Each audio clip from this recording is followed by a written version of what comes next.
very simple procedures that I'll do in my general dermatology clinic would just be like biopsying. You know, if I think I see a skin cancer on someone, or if someone has a new rash and I'm stumped and I can't diagnose it just purely clinically, we'll take like a little piece of skin and look at it under the microscope. And it's really wonderful with dermatology how accessible the skin is to be able to biopsy and diagnose things very quickly and seamlessly.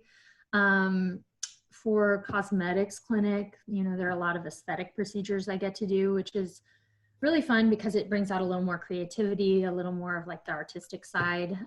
So things like Botox, you've probably heard of Botox, and we have like fillers, and we have a lot of different lasers. Like we can do resurfacing for people who have like acne scarring. We can do different lasers for patients who have like sun damage and things like that.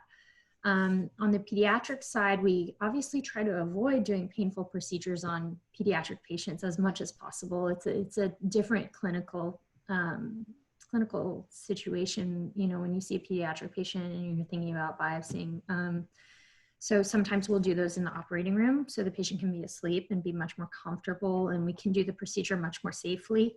And then excisions, like sizing even benign lesions like cysts and things that pediatric patients are born with, but need to be removed for whatever reason.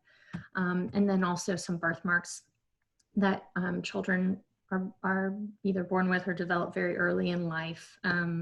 Common things are like infantile hemangiomas. We'll do a laser for those sometimes when there's a lot of redness. And I think that's most of them, but we have a lot of different procedures. So it's really fun because it's a nice mix. And then of course you get to mix it with your clinical patients.